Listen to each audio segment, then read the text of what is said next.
Hold on for a second. What's up, YouTube family? I would like you guys to make sure you like and subscribe to our video. It would help us get into the algorithms so we can be seen and bring more engaging content to you guys. So like I said, like and subscribe to our YouTube channel. Appreciate you.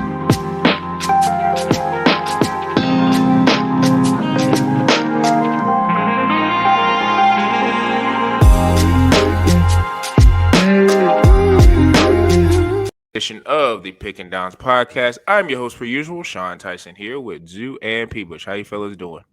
Doing well, man. About 2 weeks out, man. It's been had my first official fantasy draft. It was for Dynasty last night, man. Just feels great to be back in it.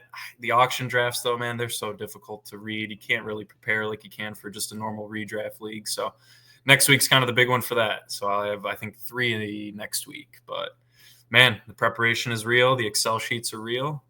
It's that time of year, boys. Yeah, auction draft, that's legit, man.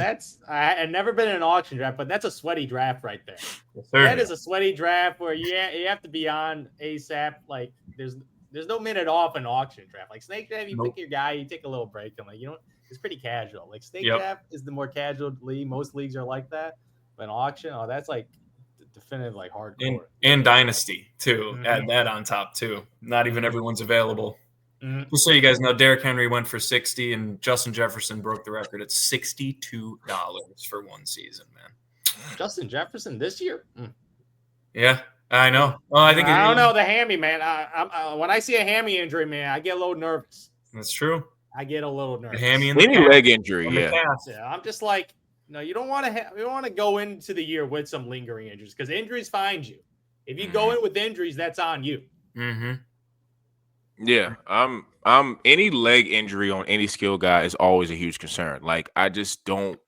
I mean, any injury is a concern, but when you're talking about calf, hamstring, hip bruise, like any of that type of stuff, I'm nervous. Like I think Jay Jettas with the hamstring, I still. Depending on where the draft pick is, I'm probably still going to reach and take him because he kind of is not really. He is in the class of he's quarterback proof, so he's going to get his catches, he's going to get his targets, and I feel like he's kind of for the most part. I think that 1 year he did get injured for a little bit. I can't remember what year that was, but for the most part, he's been pretty healthy. So I would be excited if I had him on the draft board. And like I said, in terms of my ways of fantasy, I've been ramping it up. Now I'm doing about 3 drafts a week, so I'm kind of in the space where. I'm kind of been focusing more on my 14 team because it's just like you got to kind of attack every angle that way. But I've been kind of progression into the 10-man leagues, the other 2 10-man leagues I'm in, and I kind of feel like I understand. Those are easy, Sean. Yeah, it's just once you get the 14 down, you're just the 10 is you're not really reaching. It's like you can get that, and my teams are going to be stacked. So, like we say, to me, really quick aside, the teams that are drafting like early, where it's like they're drafting in the middle of August and like maybe kind of a little bit towards this time of August, I think it's kind of unfair because rosters are not set and injuries happen. So I hope I'm never in a league where we're drafting that early. I love the Labor Day weekend. That's when I feel like around that time it should be when the drafts are going. So that's just a little aside because I see guys online complaining about like, oh, this guy's got like Deron AJ might be interested. Like, dude, like why are you drafting that early? I don't get the process of that. I don't. But it is nice having one less preseason game to deal with, though. Now, that is a big thing. So after this weekend, I'd say any draft after this weekend is fine because for sure at that point. After this weekend is completely fine. Once preseason is wrapped up, I'm with that. But last week we talked about the AFC division with the division winners and wild cards, things of that nature. We are shifting our focus now to the NFC. Which I was talking about a little bit before the pod. I think it's got a little bit more diversity, a little bit more. We don't know how it's going to go. So, P. Bush, what are your thoughts with, start with any division and how you see fit? I think that a couple of them in the NFC are a little bit more predictable than others. Maybe not on who exactly is winning the division, but I think there's a couple representatives that might make the playoffs. I know we'll get into the wild cards a little bit later. So I'm going to focus on the NFC South, actually, not the NFC North. This one's tough, man, because you got a lot of teams who I think people are maybe hesitant to fully buy in from like a fantasy perspective, speaking mostly on the Panthers there.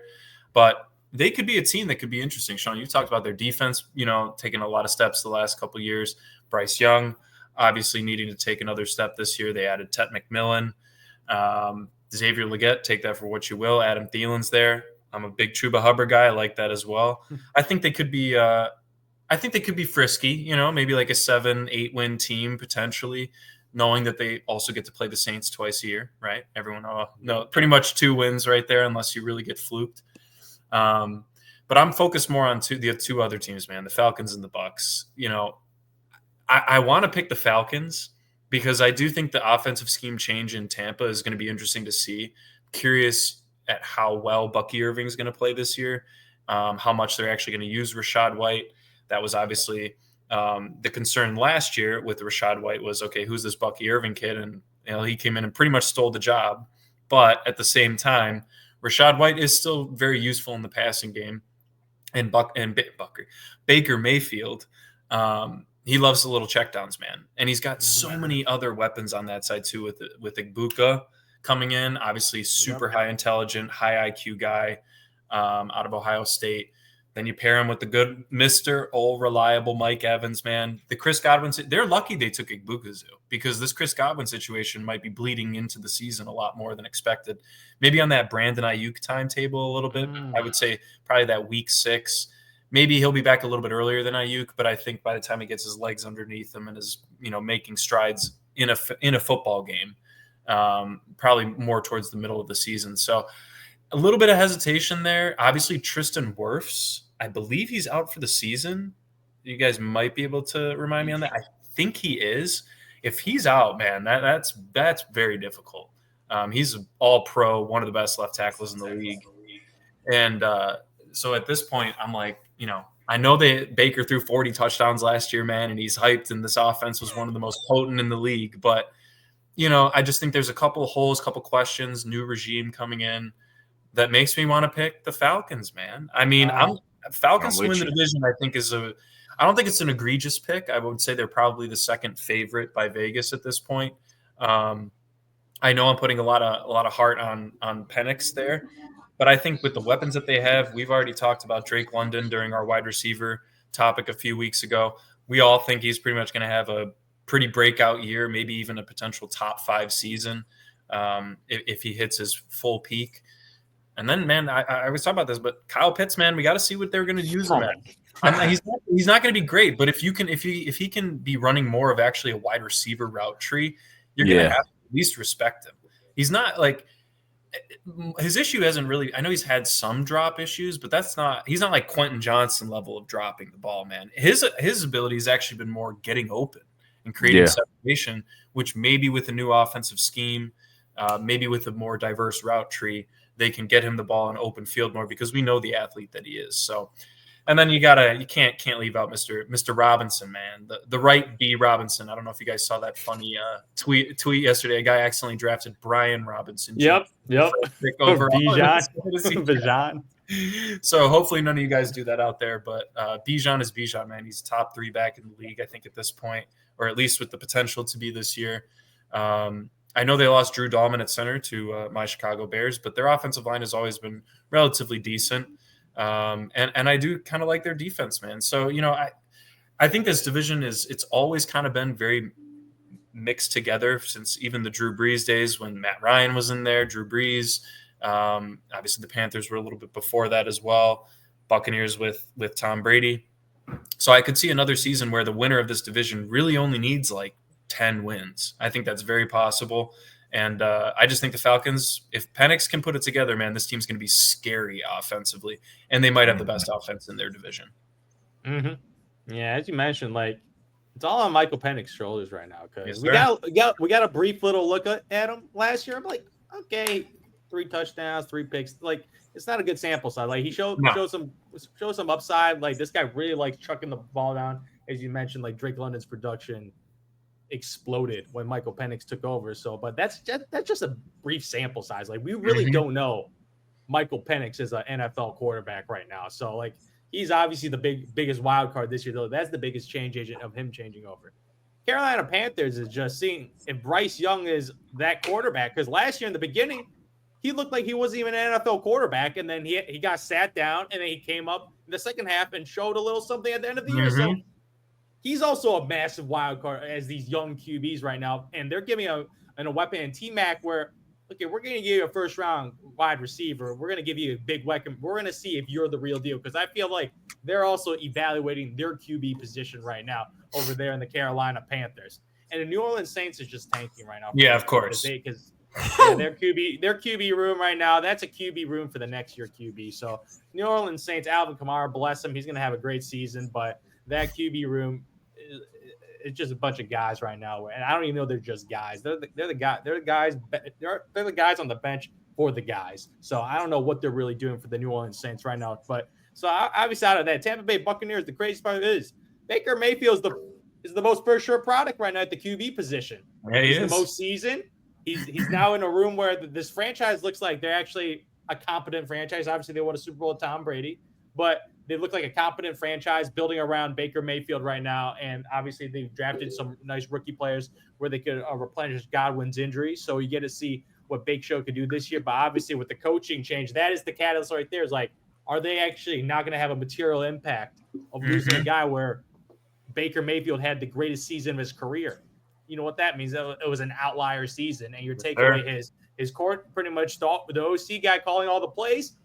I think that will have some impact. So I think, as you mentioned, NFC South is wide open, but there is too many just variables where I don't know anything about these quarterbacks in Atlanta and Carolina. Like, can you honestly say after last season's performance that you could have a good, honest opinion of these guys are actually even good quarterbacks? Like, I'll take forget a dart about elite. Like, these are some, like, I don't know if they're good or below average starters, like, or may not be starters in a couple of years. So these are some huge variables in this division. And as you mentioned, 10 wins is probably all you'll need with the Saints in that division. So you're going to get some free wins in that NFC South. And obviously, Carolina, they're actually trying to win. Like, they got a coach in there where they're actually a little more competent now. Like, it looks like they're actually trying to change the ship for this Carolina Panthers franchise. So for me, it's a division of question marks. Baker Mayfield is the most for sure thing. So I'm going to take the Bake Show. I'm going to take the Bake Show, even though you mentioned Bijan Robinson. Bijan now. Bijan, sorry. Yeah, I'm calling him Bijan Robinson now. Like, I'm going to call you Bijan if you have another bad year again. Like, you should prove yourself. You have that RB1 legendary season. You Bijan Robinson right now. You have that opportunity this year with an offensive coordinator that believes in a head coach that believes in you. You got Drake London, as you mentioned, who, as Sean you mentioned, like this guy has potential to be wide receiver 1 overall this year. Very possible. Yeah. Like, he's in that age. He already made that leap last year. It's like, he's done getting those 900 yards. He's done getting those 900 yards, and we got this upside, 900 yards. We saw 1,000+ yards last year, but maybe he makes that next leap now with the quarterback getting more chemistry this year. But as you mentioned, that's also a question mark too. But as you mentioned, Atlanta's probably the biggest contender, but I'm still going to lean slight to the Bake Show, mainly because of that rookie receiver they got. Because that guy looks like he's going to be a stud in his first year. Like, I don't have that many question marks. Goodbye, Chris Godwin. Yeah, I'm just looking at him. I'm like, the Bake Show having a love fest with this guy.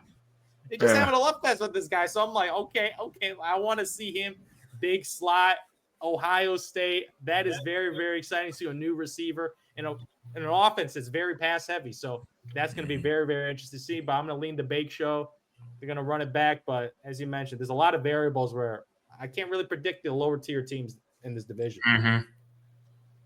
Yeah, I'm leaning Atlanta, and this is purely Penix for me. I'm a little, I don't want to say it completely colored my vision, but just watching that Washington game, he was distributing the ball, man. He was distributing it how a quarterback should do it. And he was fearless. Now, he is more on the older side of quarterback, so of course he probably goes into that situation and is not rattled. But I just think it's timing up for him to have a really good year. Like Bijan, this seems like this is, at least with fantasy, it feels like this is going to be his year. So it's that time is kind of ready for him to make a breakthrough. Drake London, like you said, he got over 1,000 yards. He tripled his receptions. He got more touchdowns, which is a problem his first 2 years. He only had like a couple touchdowns. He got like 9 touchdowns. So it's like, okay, he seems like he's ready for a breakthrough. And a supporting cast around him, like Mooney and even Ray McLeod are really good secondary receivers. So he kind of has everything he needs to seamlessly walk in here and be good with these guys. Also, too, with Atlanta, end up because last year, they did something that Cincinnati didn't really do. They got Shamar Stewart, who was a guy who maybe had 3 or 4 sacks his entire career, but they got Jelon Walker, who's a really, really productive edge for Georgia, and James Pierce Jr., who I think is going to have the highest upside out of all of those guys. 2 defensive ends who I think one of them are definitely going to hit, and it's going to change at least the way the defense is perceived. Do I think they're going to be a top 5 defense? No, but I think they're going to be good enough to where I'm picking them to win that division. I think with the Bucks, that's the safest pick because Baker has kind of proven now he's a fringe top 10, 15 type quarterback who's solid and steady. They have the same amount of weapons. Like, I don't picture a drop off at all for Mike Evans. Chris Godwin, we'll see post injury, but if he doesn't hit, guess what? You got Emeka Ibuka. Like, I think he's going to seamlessly fit in. I'm not too sure about who their coordinator is now. I know Liam Cohen left, but Bruce Arians, he's kind of, I guess, the director, the pilot of that entire offense. So I think they'll be fine. And 2, with, I would say, that entire division for the most part, most of the defenses are pretty good. Like the Bucks, they're not going to just have, especially with Todd Bowles, going to have a, I guess, subpar defense. So I do think that there's a scenario that is easily you just predict, be like, oh, the Bucks win it, yeah. But I really do think it's just the Bucks and the Falcons. Like, yeah. I mean, I don't. Panthers will be frisky. That's the way to put it. I think. Yeah, like I don't even see like the Saints. It's the quarterback situation is just so dire, and even with the Panthers, I liked what Bryce was doing towards the end of the year, but that can always get tricky too because teams, sick guys, players are doing weird stuff. You never know how real it is. So I think with him getting that first round receiver, this is Carolina's signal of like, all right, we got you, Ted. We got Xavier last year, I think, in the second round. Like, you got Jatavian Sanders, whatever. You got Chuba Hubbard. And Thielen's still Mr. Reliable, too, for him. Yeah, he's got three solid receivers, maybe 2.5. So this kind of looks like this is a prove-it year. So is he going to prove it to be franchise quarterback or is he going to prove it to be mid-tier? Because if he proves it to be mid-tier, then they're probably going to be in the market for another quarterback. And the same could go maybe for Michael Penix, too. I just think just in his smaller sample size, he looked more competent than Bryce did over his first year, of course, and then towards the end. So and just the size too. Bryce is he's undersized. Yeah, it's a big deal. Hard to make it as a quarterback. There's very few and far between smaller guys that make it. I mean, everybody loves to make the Kyler stuff, but Kyler's a crazy. Kyler hasn't done anything. I'm sorry, Kyler's done anything, and he's a way better athlete. And so he's more individual statistics, but he's never brought a winning franchise to Arizona. He has not brought a winning season because he was number 1 overall, right? Number one. Number one. Yep. And people want to talk about Baker, but I mean, Baker's 6'1", so he's Drew Brees. Like, he's big too, though. He's strong. Yeah. It's a different. Like if Bryce was like Russell in terms of like size and like he's a strong like Russell, like he could play running back if he was like super fast. Let's put it this way, maybe. You guys remember that play last year with Baker when he stiff-armed Joey Bosa on 4th down? That throw? Bryce Young would have been drilled outside of the out of the sidelines there, man. Like, there is difference and there are levels. It's still a thing. Like, I think people get confused with because it's spread offenses and we're throwing it all over the yard and everyone's in shotgun that like you can kind of escape that. But the thing I would always ask back to those people who are very big on like the short quarterbacks, and see, there's a lot more quarterbacks that you'll see in college. They're like 6 foot, 6'1", and they're like these 5-star guys, and they're like, oh, they're throwing it around, they're so good. Like even a quarterback that's at Ohio State that's starting this year, the redshirt freshman, he's like 6 foot, but he's like 6 foot 195. He's really slight, and it's like, yeah, maybe in college he'll be an extreme, like an X factor, like he'll be really good. But it's just, man, when you get to the NFL, it's a reason why the Hall of Famers and the Pro Bowl, like all of them, are 6'2", 6'3", 210, 2. It's just this is what it is. Like there are anomalies, but people love to look at the anomaly and try to extrapolate that as like the norm, and that's not true. It's not true. Yeah, just it's cope. A different league. Cope. Yeah, just cope. But I was having headphone problems. I don't know who else you guys were talking about. NFC West, or was it just the South? Mostly just the South, but I mean, do we want to talk NFC North a little bit? Yeah, we go ahead and go there. Because I'll just say this right now, real quick. You get a little hyped up? Yeah. Just a little teaser, just a little corner of it. I was like, ooh, okay. You see how they work that Bills defense, man? Bill Burr on the sideline. All I know is just the coaching substantial upgrade. That's all I gotta say. Everything else we got to see on paper work out, but coaching side, obviously their coach. We got a little more discipline and a little more, like a real leader. That first drive was perfect. I mean, and I got to say, I'm very impressed with Luther Burden on the Bears. I think if you have him as your wide receiver 3 and he's playing in the slot, and you still have to respect DJ Moore and Roma Dunze, and then you got 2 tight ends that can genuinely run the seam. I mean, the only thing that's going to hold them back is DeAndre Swift. I've been saying that the whole offseason, man. He's not the greatest back. He will be serviceable. He's a top 20 right at the back end of that running back. I have him as a wild card team. I'll just put it that way. But probably the last wild card spot, right? I've said this. I'm happy with the 9-8 season. Yep. I don't have them winning the division. If they do, it's also possible. You could argue this division is just as up for grabs with slightly higher overall teams than the NFC South. It's very similar. I'm not saying one of the teams is the Saints, but if you compare the other 3, they could all be very jumbled together. And I like the Packers. I will take the Packers to win the division. I love the Packers. And here's the thing. I'm not going to put the Bears up there. I'm a huge Bears fan, as you guys obviously know. I think they will be relevant. I could see them splitting with the Packers, for example, but they finally addressed their wide receiver room, man. I mean, Quentin Johnson, Christian Watson, similar kind of. Yeah. He's injured. Obviously, Jaden Reed in a walking boot, supposedly coming out of it. Once again, we just talked about injuries going into the season. This Matthew Golden guy is looking like an absolute stud. And I love the development of Tucker Kraft the past couple of years, too. I think me too. Great red zone target. I think they're going to need him. They're going to need him in the red zone because they don't really have a red zone target. Their red zone target last year was Josh Jacobs. So I think if you're thinking fantasy, I think Josh Jacobs is still a very relevant low-end RB1 this year with a little touchdown regression. But he is a true bell cow, man. He's always undervalued. I know this year he's going second rounds in fantasy, but I just love this side of the offense, and they are always strong on the defensive side of the ball. They figure things out. Sean, you've always been a fan of their secondary over the years. They always minus Jair, that kind of stuff. They lost Jair, so he's gone. But I just think they always figure it out. LaFleur's always got this team to buy in. The biggest question mark, and once again, we're going back to quarterbacks here, but Jordan Love, man. I mean, he's had some health issues over the years, but they've also proved that they can win football games without him. So, they could scoot into the playoffs. I think an 11-win season is probably what wins you the NFC North this year, just because of how competitive the division will be amongst each other. So I think an 11-win season. And I just think the Packers are such a well-run organization. I think they're giving him as many weapons as possible and allowed him to develop with these weapons. Not really, Romeo Doubs is still there. Dontavian Wicks is still there, obviously. Bringing in Matthew Golden, sure, he's a rookie, but he is the most talented out of all of them. And who knows, maybe they'll actually figure out how to use Jaden Reed in a genuine wide receiver role. Maybe kind of like a Debo Light. I know he's a lot smaller, but just using him in a more refined packages on the offensive side and scheme him a lot better. So, the Lions, it's the coaching change for me. To your point, Zoo, that it reminds me a little bit better version of the Bucs. Right. They have a new coaching change. And now, obviously, this guy was with the Lions, right? He was the passing game coordinator under Ben Johnson.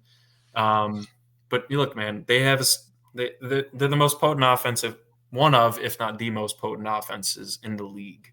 And rightfully so. Sean and I were talking, Jamison Williams.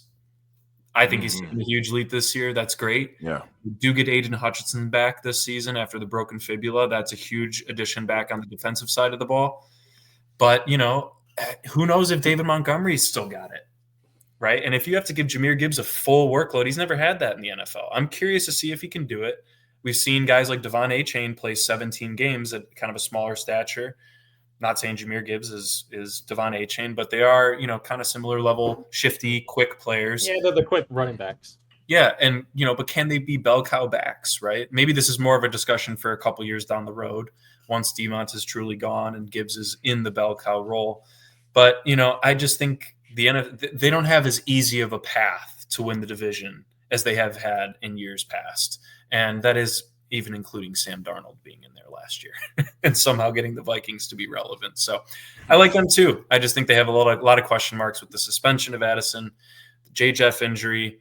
Obviously, McCarthy as well coming in as a Blake Griffin rookie, right? But I don't think he's winning Rookie of the Year like Blake Griffin did as a sophomore. So, a little bit more question marks there. I do like Jordan Mason, but I have them finishing bottom of the division.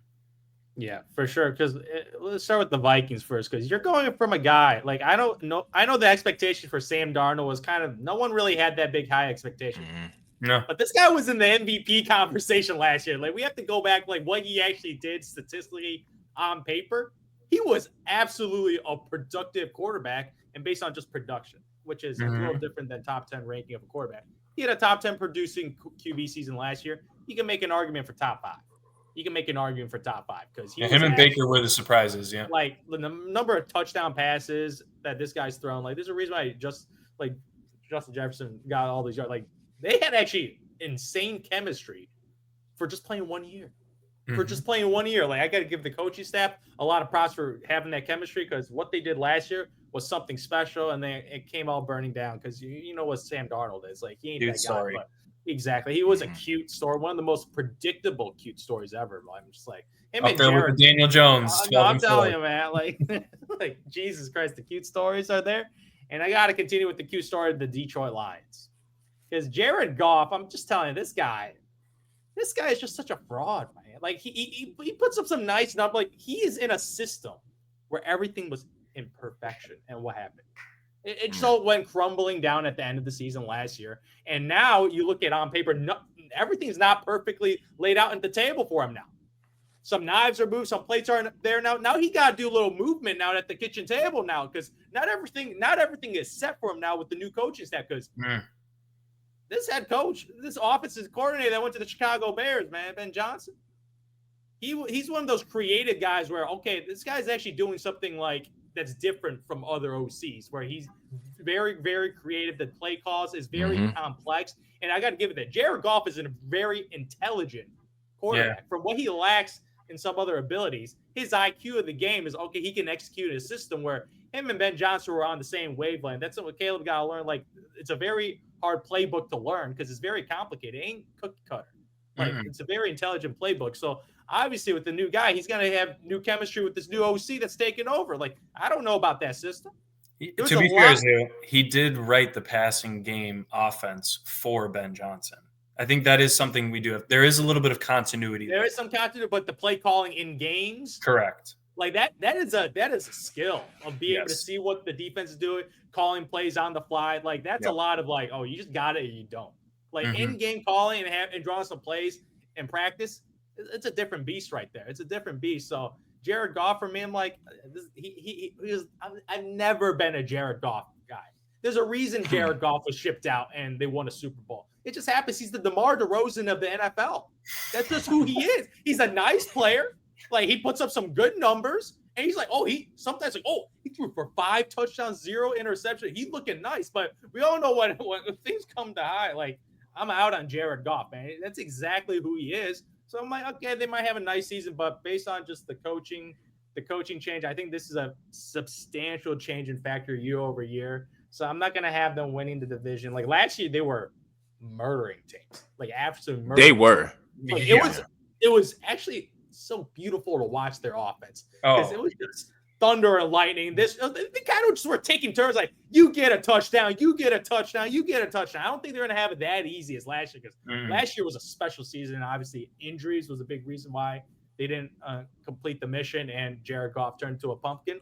But for me this year, I'm kind of out of the Detroit Lions just because everything is not perfectly set for them this year. While last year was that beautiful window that was their one moment to make it out, and they blew the opportunity. And sometimes when that happens, you don't get a second opportunity. It's the way NFL works. You don't get many of those opportunities. So we go back to the Chicago Bears, a team that has burned me last year, really, really bad on the butt, man. Because I was like, I was all excited. Number one, well, to the hype. Oh, we got some weapons. Okay, I got a little excited. I was like, okay, 500. They're gonna be a little above 500, and then there was one of the worst atrocities I've ever watched. Even when they won the games, I was like, well, what the heck am I watching? They lucky to win that game. And after that Commanders fiasco, then it went all down. And I started watching these games. Yeah, this is actually getting unwatchable. That was the crux. Yeah. After that, it went off because Caleb Williams looked pretty bad some games, like running backwards, like the number of sacks was like, okay, but now you got OCs. Yeah, it was actually hard to watch some of these games last year. I was just like, man, some of this coaching is a little idiotic, like very idiotic, like not calling a timeout in certain situations where anybody with like a brain would call a timeout. I still remember that. I was just like, come on, Zoo. I forgot about that one. I was watching, like, did I miss something? Are they out of timeouts when I'm watching the game? It's like I was questioning myself. I'm like, dang, this guy's just doesn't seem like a competent coach, like Mr. Eberflus. Yeah. So obviously you go from that coaching upgrade and the number of weapons they brought in. I'm like, okay, now we talking. We get a little tight end, Colston Love. Okay, let's see what he does. We know the head coach likes tight ends. We know that for a fact. Yeah. Roma Dunze year 2. You mentioned the second year, the second round pick coming in, Luther. Yep. Luther Burden coming in. So you're adding all these weapons and then get a little preseason fiasco where, he actually looks kind of good in his first little preseason, little sneak peek, just a sneak preview of what the show is going to be the regular season. So I'm like, okay, I'm going to put him one game above 500. 9-8. Yep. 9-8. I don't think I'm overreacting. 9-8 in this division. Yeah. I think with the regression, the Vikings, definitely a huge regression from the Vikings. And a little regression from the Detroit Lions. So I'm going to get 2 regressions, and then I have the Bears regress up there to number 2. So I'm going to have the other teams with 8 and 7 wins. Yeah. Yeah. So that's what I got, the other teams. And then I got my Green Bay Packers, Mr. Jordan Love. Man, this brother just needs to stay healthy. Yep. That's it. Yeah. That's the thing. Jordan Love played really, really bad because of the injuries. Like, after the injuries, he looked kind of awful. Like, that playoff game against the Eagles, embarrassing. I believe 0 tutties, 3 interceptions. Like, he definitely did not play to his expectations at all. And I think a lot of it was just bouncing back from the injury. He just, even when he came back in the regular season, he just doesn't seem like the guy that, I think it was a couple years ago, but it was the game against the Dallas Cowboys in the playoffs. When I was watching that playoff, I'm like, whoa, like lighting them up for 40+ points against. They were an underdog, and he lit them up. I'm like, okay, this is what I wanted to see, playing up to expectations in the playoffs. So this guy looks like a playoff guy for someone that is so young. Okay, now this is your prove it season right now, because I believe this division is weakened relative to last year.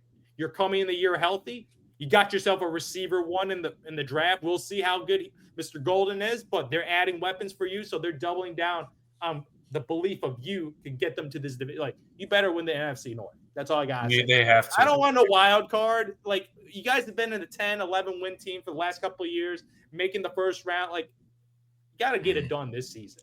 Mm-hmm. Especially if you're looking at the other teams, there's going to be a regression of the other teams. QB changes, coaching changes. You're all the same. Continuity. Yep. Same quarterback, same coach. We're the only one. Positions, only bringing some young talent to add to the roster. So. And then they have to capitalize while Jacobs is still in his prime, because he might only have another year or 2 in his true prime. Maybe, yeah. Yeah. Josh Jacobs playing bully ball, aka like Derrick Henry ball, just running over people. So you got that guy in there. You paid him a lot of money to win now. So win this division. I do like their backup though, Lloyd. If he ever gets a shot, I think he's really good. He was really good at USC and South Carolina when he played. He's kind of more of that 5'9", 5'10", but super athletic back. I just think he needs a shot. But I think he was injured last year. But yeah, I'm in agreement with the Packers. It's the one team that has all the continuity. I was reading a stat about their defense. They were 6th in points allowed and 5th in yards allowed. And funny thing about their defensive coordinator, he was a coach at Boston College, but he was kind of on the outs of probably getting fired. So he ended up just taking a job in the NFL. I think he has a relationship with LaFleur. And he changed that defense around. So if they're able to still keep that, let's just say they regress to like 8 and 9 in those respective categories, I think they'll still be a really good defense. I love Jair, but the one thing about the Packers is they just always seem to – normally how they do their drafts is they draft the first 2 rounds defensively, whether it's a cornerback, linebacker, D lineman. They usually always do that. So I'm never really too worried about their defense. It's all about Jordan Love staying healthy. He has to be in a space where – he's healthy and making the progression as a quarterback, and I think he can do that. The thing about the Packers is Matthew Golden, I think, is going to hit. But, dude, and it's to how Jordan Love plays, they have a lot of, like, B- type receivers, where it's like it's not a true Romeo superstar, Dobbs. but they got a lot of guys who on a given night could maybe have 100 yards, maybe once a year. And it's like if you just have enough of those guys, it's getting like one guy's getting 100 and another guy's getting like 70, 60. Like they have enough guys who are competent, which is it speaks more to their organization. So I think they're number one. The one thing I will say about the Lions, where I'm with you on Goff, like he's basically a system player, and everything with him, whether it's when he was in LA and it's perfect weather and he has Sean McVay, then he goes to Detroit and he's in a dome and he's got elite weapons. I think the thing about him is I know what I'm going to get from him, and I know the coordinator. And I was just looking at the coordinator, and the coordinator kind of looks like a D coordinator, so that kind of scares me a little bit. He doesn't look like an OC. But he does have the continuity of being there last year. So I was thinking to myself, like, as long as they kind of keep everything similar, like you're not going to have Ben Johnson, but if you keep it similar, they have so much talent that it's just hard for me to be like, they're just going to make a huge, because if you just, and I know defensively they could get weird, but Aiden Hutchinson, as soon as he comes back to full health, like I think the defense will be fine. And I mean, we got Gibbs, and I think part of why I'm looking at this with rose-colored, Detroit-colored glasses is because I just think J-Moke is going to take a step. And if he takes a step, their offense is not going to be better than last year, but, like, it could be on par because then you got two elite receivers. You got Gibbs. Montgomery's going to be a goal line back. Like, they get Laporta. Like, I think they're just – some teams just have too much talent to where Jared Goff would have to literally just – don't mess with the offensive coordinator. They're arguing during game week and they're just not on the same page to where it just completely falls apart. Mm-hmm. So I think it's like, obviously the Vikings are at the bottom. I really think it's going to be more of a tussle for two with Chicago and Detroit. It's just kind of, I don't know where to go, like which way I would lean, because I do think it's kind of even. Like I do think Ben Johnson is obviously a huge upgrade over Eberflus. And you can say the same about Chicago more. So like, they may not have as many proven guys in terms of like their skill guys, but I mean, you look at Luther Burden, if he's your receiver 3 and how it looks like he's bought into being like a guy who's going to block and a guy who's going to do the dirty things. If he's doing those things during the regular season, then now, assuming Rome has his second year leap and then we have DJ Moore, yeah, I'm kind of excited because now I got a creative play caller. I got a guy in Caleb Williams who's a number 1 pick and who is a guy who I think if he gets on rhythm with Ben Johnson and not try to freestyle as much, he'll be a great player. That first drive, if you're a Bears fan, like I bet people's looking at us like this looks kind of spooky. I was like this defenses. Yeah, it looks kind of spooky because it's like you're looking at Zacchaeus, like he's making plays. It's like these are guys who are going to be integral parts. Open. They're wide. Yeah. Oh, it's the scheme, man. The scheme. It's all about the scheme. There's a reason they're open. Don't let my head blow up. Another person. There's a reason they're open. Yep. So that's why it's super exciting because if Ben Johnson is who we think he is, there's no way it fails because you got too much talent. So that's why Chicago feels more like the potential pick of like it wouldn't shock me if they finished third, it wouldn't shock me if they finished first because you have the talent. It's like Detroit, they have the talent. The only difference is they don't. If we're looking at quarterbacks, obviously Jared Goff doesn't have the ceiling of what Caleb Williams could be, and that could be the difference. Yep, that could be the difference. Say, a couple things too, because we didn't even touch on it. I mean, the offensive line too, that was huge, man. They actually developed this. First time in probably a decade that they've genuinely invested in their offensive line. I love that. The fight for left tackle too. I think creating competition for the most important position on the left tackle. Sure, of course you want a stud like Joe Alt. Yes. But if you have 3 quality guys that could all relatively start, very young as well, make them fight for it, man. The best one will come out. And then the second thing real quick, Dennis Allen is going to have this defense flying. They play man-to-man press coverage pretty much the whole time. They're not playing Tampa 2, giving you all these wide open little, slant routes, a lot of down the middle of the field. Amon-Ra St. Brown used to absolutely feast on the Bears, man. I think they're going to press a lot more. They're going to be a much more aggressive defense. If they can get a little bit of pass rush going with the Grady Jarrett addition as well, this could be a very well-rounded team with, once again, I'll reiterate it, the running game will be the only issue. But I think the interior offensive line improvements will just create a little bit more space for those guys, even though they aren't the most quality running back room. Mm-hmm. I will say fantasy-wise, watching the game, like Colston, Loveland, and Cole Kmet, I don't see a difference. No. They and they're look gonna run like 2 tight end sets. The only thing I could see is like Colston gets favored because of where he got drafted, but that would be the only reason why. Like I was looking, like they both look like the same profile and the same athletic ability. So it's like, where would I go fantasy wise with those two? Think about it like this: if they are running, let's say, out of the shotgun and they don't have a running back, they got the 5-0 lineman, they got the quarterback at 6. They have 5 weapons that they could throw out there, and more. Luther Burden in the slot, Rome on the outside, and then a 2 tight end set with Kmet and Loveland. Who are you focusing on? Knowing that Ben Johnson is calling the scheme. I mean, if they can do that, that's insane.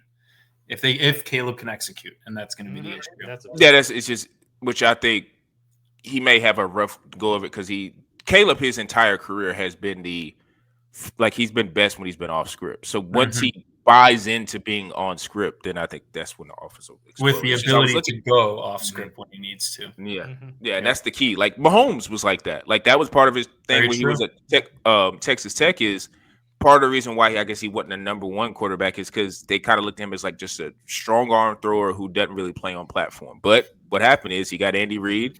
Andy Reid got him to rein it in, and now he's a Pantheon great. Andy got to watch Alex Smith for a year. I think that was huge. Honestly, watching a system quarterback or working with a coordinator who's been with a lot of system quarterbacks, it forces you to add that to your arsenal. So, I agree. I mean, I'm hyped, obviously.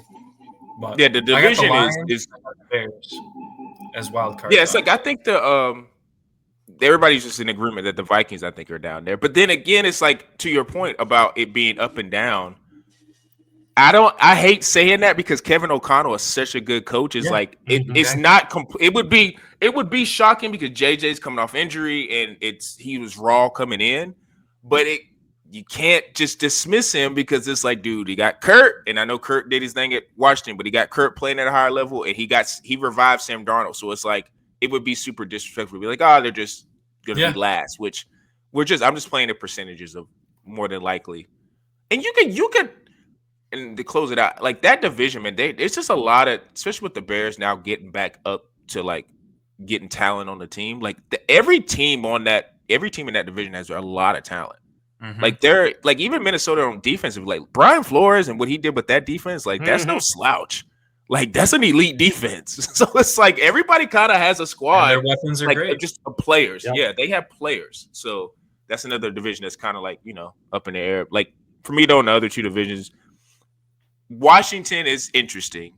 I'm only really going to be focused on Jaden Daniels and his like ascension, or does he come back to the pack? I don't think he falls off a cliff. So that's why I say Washington interesting. But if you're picking anybody but the Eagles, it's just because you're a fan of that team that you're picking. It's the Eagles. Like I said, they just got Mechie. Like their infrastructure is like the best in the league. They're always trying to improve their system. They're always trying to improve their players. They're always trying to improve coaching staff. Like they're just doing whatever it takes to get better. I appreciate that. So because I feel like they're working hard, I'm picking the Eagles. And I think with the Rams, I know today when I was going through stuff, I was reading things about Matt Stafford's back. If that's a problem, that could be weirdly something that could maybe alter my pick just because I know they went toe-to-toe with the Eagles. And I think if they beat the Eagles, they probably win the Super Bowl, which is crazy to say. But should have won. I still, even if Stafford was limited, like again, we talk about talent. Like they got 2 of the best defensive rookies on that other side of the ball. They got a lot of guys on the back end. I still feel comfortable picking them. The only team that I would be like, they could maybe make a push is Seattle because if Sam is not like fool's gold, they're another one where their defense is loaded. They got Kenneth Walker, they got Smith and Jim, but like they got dudes too. And like if that rookie tight end Arroyo comes to play, then that's another weapon. So they could possibly do something, and that's only if Sam just because we all think he's going to regress to the mean, but if he doesn't become a pumpkin, it's like, oh, they're interesting. So those are only 2 teams though. Like 49ers, I mean, love George Kittle, Brock Purdy got paid, have a blast. Like McCaffrey's going to have to just bounce back to the highest of forms, which I don't see, and I like Juwan Jennings, but if you tell me Ayuk, their second receiver, is going to be out, Ricky Pearsall, like I don't know. That's more of a wait and see. And I like Trey McBride for the Cardinals. That's it. So who are your wild card teams in? Do you have the Lions and Bears in, or So my wild cards were I have the Bucks, Commanders, and I'm torn on the Lions and Bears. I think I'm just gonna pick the Lions just because I need to see it with the Bears. Like if the Bears so you have shoot Bucks. out, it's like Falcons winning it. That's right. Yeah, I have the Falcons winning, and I have the Bucks, and like I think Jaden is not gonna fall off, so I think the Commanders are gonna obviously be there. Even though has Terry? I don't know figured out yet. Yeah, they still haven't figured it out. So nope. In Debo we trust. Let's go, baby. Let's go, Debo. Let's go, Debo. I agree. I'm in on the Eagles and the Rams as well, respectively. Even with Stafford's injury, I think, dude, the man, he's actually one of the toughest quarterbacks in the league, and he's had this injury for a long time. He's just gonna get an epidural and probably play. This might be his last season. If I were to bet, this could be his last season, especially if it progresses poorly throughout the year, whether or not he plays through it. Anthony Richardson to the Rams. Got it.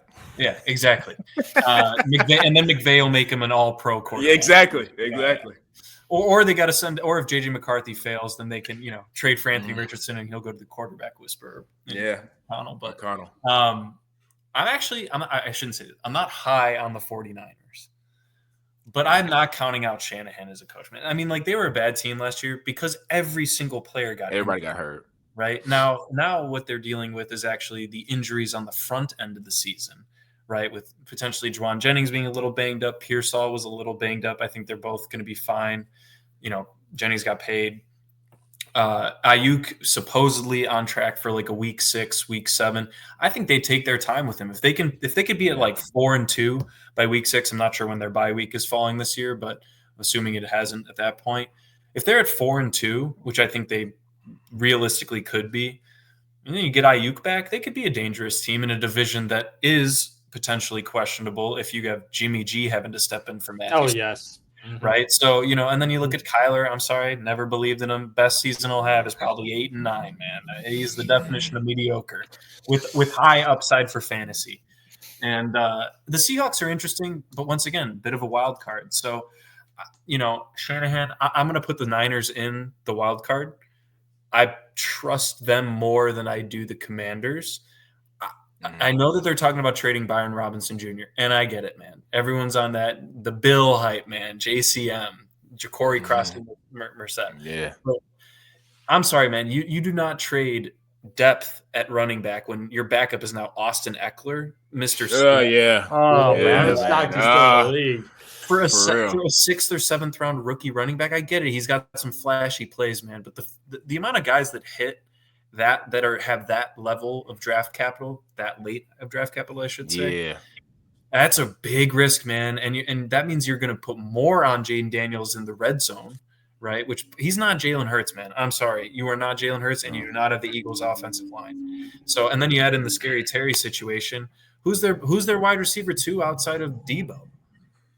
Who is it? Luke McCaffrey. It is Luke McCaffrey. And then the next thing I'm going to hear is it's going to be Ben Sinnott is finally going to have his breakout year at tight end. Zach Ertz still there. And, to be honest, their defense, rather fluky, not huge on them. I'm not saying he's going to have a huge sophomore slump, but I could see them faltering a little bit.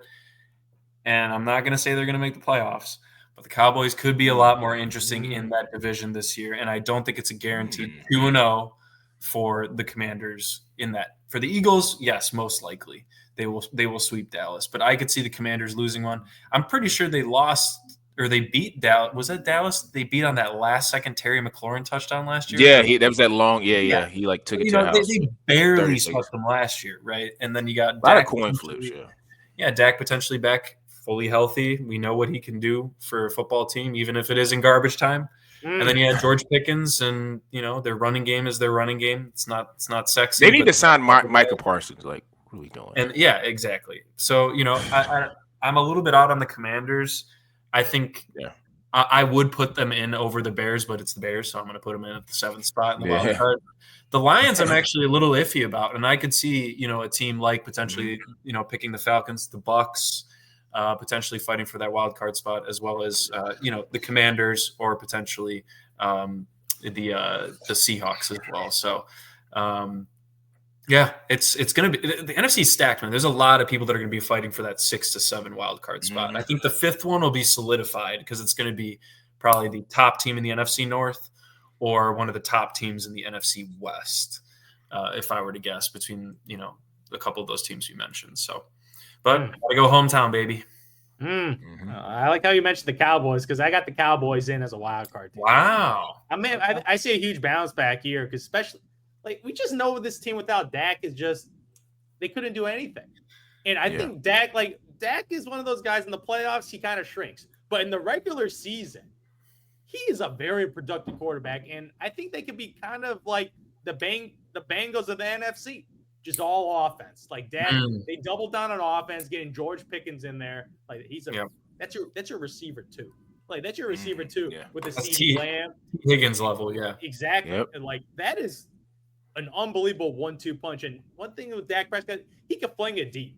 He could absolutely fling it deep. And I feel like if he's healthy this year, this Cowboys offense, I think, could be extremely, extremely scary, especially from the aerial assault side of things. Mm-hmm. So I think just based on offensive packaging, like this is one of the most strong offensive teams in Dallas Cowboys. I got them in the wild card team in the NFC East. Eagles default in because just everything. It's the same exact roster return.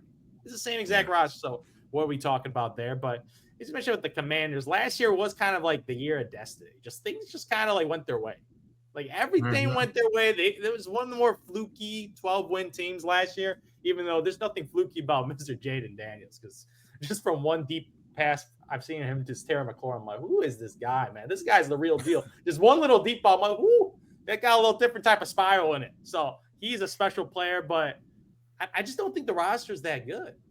I agree. And with the running back situation, like that running back room, I don't think is an elite running back room. Terry McLaurin, that situation, that's just bad juju over there. And I don't even think it's a great receiving room. Like, I still don't know how this guy was able to bring that team against an Eagles team in an NFC Championship game where he was, in that first half, he was carrying that roster. Like, the rest of the squad didn't show up. He was balling like an absolute veteran. I'm like, this guy's a special player, but the pieces around him, I don't think they're there yet. Like, I think they're a couple years away. They need to get some more talent. As you mentioned, like outside of Terry McLaurin, Luke McCaffrey, like what really receiver weapons does he have? The only thing they improved was like the offensive line. That was offensive line. Yeah, they got that one tackle, but I'm with you. Yeah, like from the skill position perspective, not really impressive weapons for a guy when you have such a special quarterback. Like he can't. I'm gonna need to use. He's an alum, man. He's an alum, bro. He's an alum. I'm just gonna keep. Debo is a wild card because after last year where he was kind of awful, like it was just awful in real life and awful in fantasy. So just taking L's on both aspects of football life right there. So maybe a change of scenery with a dynamic weapon like James. Back on the East Coast, like that. That could be nice for him. Jaden Daniels can work miracles. So he has experience being receiver one. He has experience being receiver one, and I'm expecting. And the only reason why I'm first off, two reasons: Debo's an alum, so I'm always going to root for the alum. But also, I think Terry out of all these situations, weirdly enough, like out of Trey Hendrickson, Mike, I think Terry is going to get figured out. I don't think they trade Terry McLaurin. There's no way they trade him. Like they're not. But he's also, I think he gets figured out. He's also 30. So can you really pay him that much? He wants a 4-year deal, probably. Yeah, I don't know about a 4-year deal. And that's what he wants. He wants guaranteed. He kind of deserves it though, because he was there when they were absolute trash. Yeah, but and then when Jaden Daniels came in, he was his number one guy. Like, what are you saying to Jaden Daniels? Even if Terry's is only good for the next 2 years, sometimes you just got to bite the. And I know everybody wants to be a capologist and save money, but sometimes you just got to overpay a guy knowing it's not going to end well because it shows Jaden Daniels you bought in. You can overpay a guy because you're paying the quarterback a rookie contract. Yeah, that too. It's not like Jaden Daniels getting paid $200 million because that deal's gonna be coming up in a couple of years. Where you gotta be more cap flexible around that. But right now, you're playing with house money. By the time they have to pay Jaden, like Terry's probably not going to be on the team. Mm-hmm. Yeah, I'd say give him like a 3-year deal with a 4th-year option or something. Like a team option where they can cut him. I don't know. Maybe it's not because it's not my money, but I'm just, like some guys, it's like, it's not every guy that's like this, but when you got franchise guys like that, and I know they fall off cliffs and it's like you got to do whatever, but it's like, dude, just pay him 4 years. And in the NFL, they're that league more than any other league. They always figure out how to get out. Like, they don't have to end up paying that 4th year. They somehow figure that out. Yeah. They normally can figure out how to cut. The Raiders did that guy. Christian Wilkins, dude. Yeah, literally. See money of $40 million, and they're like, wait, so that's why I never feel bad for NFL owners, because I always feel like they can get out of contracts and not have to pay as much as they have to. Versus NBA and NHL and MLB, no, you're stuck with that money, so you got to figure out how to make this guy a winner. Like, you just got to figure it out. So, but and in NFC West, last I got the Niners. I got the Niners in. So wait. So you have the Cowboys, you have the wild card. Yep. I got the Bears as a wild card. Okay. Over the Lions. Wow. Yeah. Yep. And the NFC West, I don't really love any other team in the NFC West, so I'm gonna give some love to the NFC South. Put the Atlanta in as a wild card. Like, the NFC West, just my thoughts about Sam Darnold in that situation, like Seattle. I got really no exit. You go from Geno to Darnold. That's just whatever. Like, stagnant material, no impact right there for me. Rams, the Stafford injury does scare me a lot. Actually. Yeah. Like, it actually does. Like, it keeps happening. Like, and as you mentioned, Stafford is the older quarterback, and I feel like his body's a little older than his actual age, if you know what I mean. It's true. So, like, for me, Stafford, he got beat up in Detroit. Yeah, absolutely. He got hurt real bad. And shout out to another guy that always gets hurt for that roster, Puka Nacua. The way that guy plays, his play style, very prone to injury. Like, Puka Nacua is a special player, but the way he plays running into people, he's going to miss a couple more games just based on his play style. Like, he's taking those hits. Like, he's not afraid of it. He's a true football player, but that ain't good if you're going to get nicked up a couple games. So if they're without him, like, that's going to be a huge impact there. But 49ers, as you mentioned, like, I think they'll be healthy this year, but this is all going to be on CMC shoulders and those CMC knees. And I'm a little worried about those knees. But same. As you mentioned, Shanahan and that system, and I think they have one of the easiest schedule coming in. They have the easiest. The easiest. So easiest. That's going to be beneficial. You got the easiest schedule with an elite coach. Like, I'm not a big Purdy guy, but he's an average quarterback. You put an average quarterback with an elite coach in there, and hopefully CMC comes back to normal, because CMC has those years where he has a great year off year, injured year, great year off year. Maybe this is his last great year. 29. Maybe it's a Saquon bounce back. Yeah. It might be. That's what's going to take, because if you look at their weapons, Ricky Pierce, old George Kittle, receivers are a question. Like CMC is going to have to be a guy that needs to be awesome for them to be productive. Yeah. But I'm going to lean Niners. I don't love it, mostly because of the Rams injuries, and Seattle Cardinals, whatever teams. By the Birds. Yeah, the Lions are the one team where I look at it and it's like, just like their quarterback situation obviously is Goff, and I think he's good. But I just look at them as like the non-division winners is like they have so much talent. So it's like I just think that is the safest one.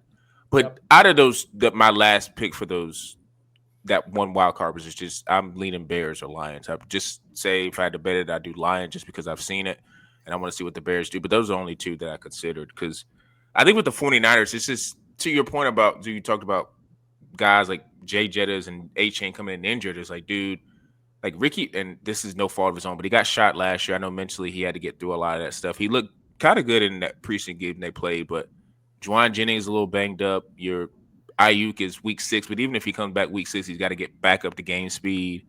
CMC, most running backs don't age gracefully, and he's kind of been injury prone his entire career. So it's like I just don't want to make this a Brock Purdy thing, but it's like this is good. If Brock Purdy gets them to the playoffs this year, I'm gonna get off. I'm gonna get off making fun of him, because you could argue like his weapons are not outside of Kittle is not really the greatest. So listen to how they start the season. They play the Seahawks. Take that for what it is. And the Saints, the Cardinals, the Jaguars, Rams, Bucks, Falcons, Texans, Giants. I mean, they get to play the Browns. They're playing the AFC South, and they're playing the AFC South in the back half of the season. That's the Titans, the Colts. There's a couple easy games. Like I almost think they're guaranteed like at least 7 or 8 wins, just as like with Shanahan. Just caked in, Just like, but then if you steal a couple, then you give them a couple more, they could get in at 9-8, 10-7 at a wild card. That's a good reason why. Yeah.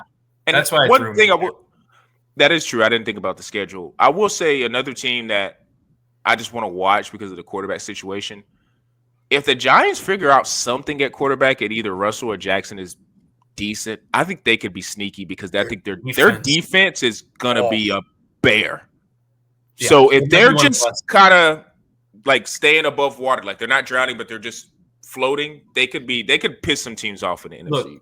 They did the same thing back with Daniel Jones. They went 12-4 with him at quarterback and an unbelievable defense, and they did not have. Well, they had Daniel Jones. I think both of these guys are upgrades over Daniel Jones. Yeah. And they didn't have Malik Neighbors. And you could argue, I mean, they had Saquon, but Tyrone Tracy is no scrub. I mean, he's a quality receiving dual threat back. I mean, they're not going to make the playoffs guaranteed. But once again, I put them in like the potential Panthers area. They could be a frisky 7-win team. Yeah. Get a few things going. Make you mad if it's week 15 and you need to sweep to get to the playoffs. They'll be that team you got to play in week 15 that's going to beat you because they're kind of probably starting Jackson or whatever. And it's going to be against Dak Prescott. Yeah, to keep them out. That's the thing with Dallas is like, I agree with Zoo. It's like they're going to be so explosive on offense, and I think there's maybe a small percentage that Javonte Williams becomes like a pretty decent back for them just because of how explosive they are on the outside. And then, of course, I think Micah's probably going to re-sign. They're going to figure that out. And once you got a guy like Micah on that side of the ball, you always have a chance on defense. So, regular season Dallas is usually good enough to get you to the playoffs. Now, once you get into the playoffs, who knows? But, yeah, they're the NFC East they got their teams. Like, there's no – I'll put it this way. I don't think the Eagles sweep it. I know the Eagles are super talented, but they could lose one or two. Mm-hmm. They could lose one or two because there's at least two quarterbacks in that division, Dak and Jaden, who on any given night could beat you. So, I don't know. I just think there's a whole lot more. Yeah.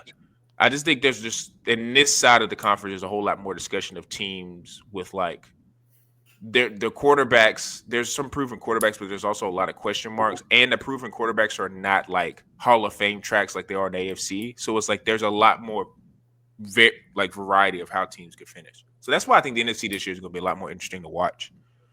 So I'm excited to see what they do this year. Like I said, we previewed AFC last week, NFC last week.